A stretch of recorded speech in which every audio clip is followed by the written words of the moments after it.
नमस्कार, स्वागत है आप सभी का हेडलाइंस इंडिया पर। मेरा नाम है विनोद शर्मा और जनता जनार्दन ने अपना फैसला ईवीएम में बंद कर दिया है और 10 मार्च को यानी कि बहुत कम समय रह गया है और जनता का फैसला सार्वजनिक हो जाएगा कि आखिर किस मुद्दे पर जनता ने ईवीएम का बटन दबाया था। मैं इस वक्त पश्चिमी उत्तर प्रदेश में हूं और नकुड़ विधानसभा से जो भारतीय जनता पार्टी से चुनावी मैदान में थे मुकेश चौधरी जी, उनसे बातचीत करते हैं कि आखिर किस मुद्दे को लेकर वो जनता के बीच गए थे और क्या उनको फैसले का कितना बड़ा इंतजार है। क्या कहेंगे चौधरी साहब, दिल की धड़कन तेज हो गई है या फिर आश्वस्त हो कि भैया जनता के पास जिस उम्मीद को मैं लेकर गया था, जिस मुद्दे को मैं लेकर गया, जनता ने उसी मुद्दे पे बटन दबाया होगा? देखो, जनता ही भगवान है और जनता जो करती है वो अच्छा करती है। पिछले 20 साल से जो वहाँ पर विधायक जी थे उनका सुपड़ा साफ कर दिया जनता ने।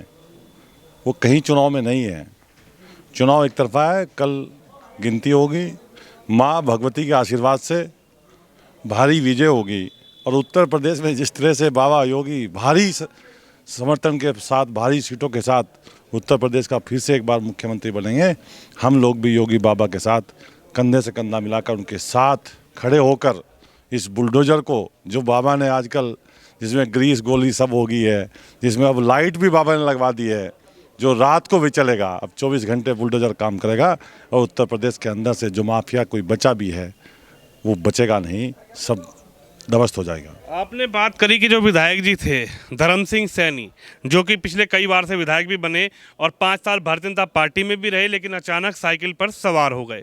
क्या कहेंगे, ऐसे मंत्री के सामने आपकी दावेदारी थी जो लगातार विधायक बनते हुए आ रहे थे और उनका तो यह कहना था, धर्म सिंह सैनी ने जैसे ही समाजवादी की साइकिल पर सवारी शुरू करी उनका यह कहना था कि मेरे सामने चाहे योगी आ जाए, चाहे मेरे सामने स्वतंत्र देव सिंह आ जाए, धर्म सिंह सैनी का अपना वर्चस्व है, धर्म सिंह सैनी का अपना प्यार जनता लुटाती है उनके ऊपर। तो आप कहाँ धर्म सिंह सैनी से अपना कंपेयर कर रहे हैं? देखो भाई साहब, ऐसा है, मैं तो योगी मोदी का सिपाही हूँ। अच्छा जी। छोटा सा कार्यकर्ता हूँ भारतीय जनता पार्टी का, अंतिम छोर का। मेरी उनका चुनाव हुआ है आमने सामने और अब समय मेरे हिसाब से 2 बजे हैं और कल 2 बजे तक 24 घंटे बाद बिल्कुल क्लियर स्थिति होगी। वो कहीं टिकेंगे नहीं।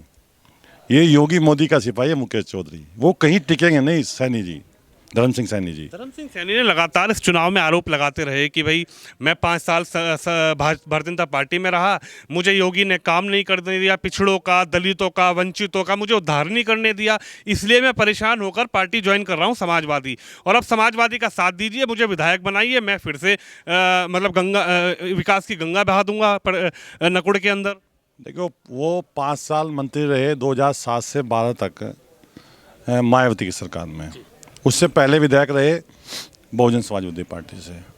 12 से 17 में फिर वो विधायक रहे और लोक लेखा समिति के चेयरमैन रहे, मंत्री का दर्जा होता है वो भी। अब वो भारतीय जनता पार्टी में आए 17 में और मंत्री बने। देखो, जो पिछला 3 साल रहा उन्होंने दबा के माल चाटा। ये तो योगी और मोदी है, ना खाते हैं ना खाने देते हैं। 5 साल वो कोई माल नहीं खा पाए, इसलिए फड़फड़ा रहे थे। और अवसरवादी लोग हैं, उनको जहां अवसर मिल जाता है वहीं भाग जाते हैं। उनको देश की कोई चिंता नहीं है। देश सर्वोपरि है। देश जाति से, धर्म से, माँ से, पत्नी से, बच्चों से पहले देश है। और जो देश से प्रेम नहीं कर सकता वो दुनिया में किसी से प्रेम नहीं कर सकता।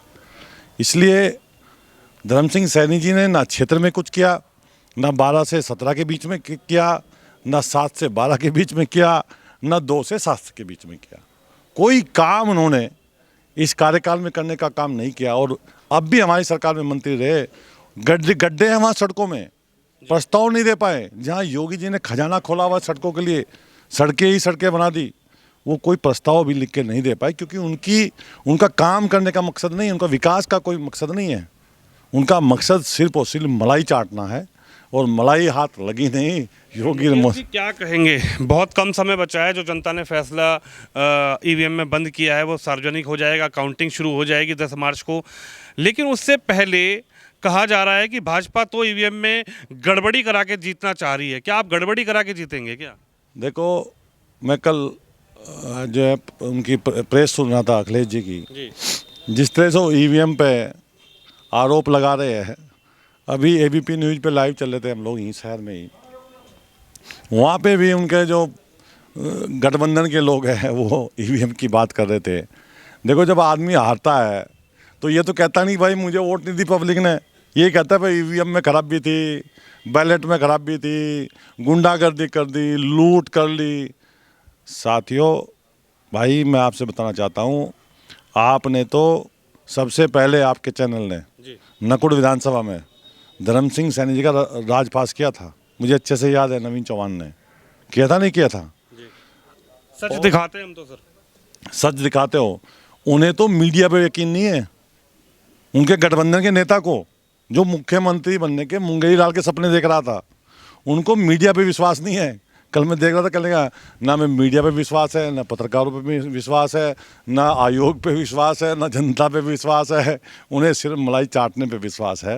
वो मलाई कैसे हाथ लग जाए, सैपई, मैनपुरी, इटावा, तहखानों में नोट भरे हैं, वो सब निकल रहे हैं।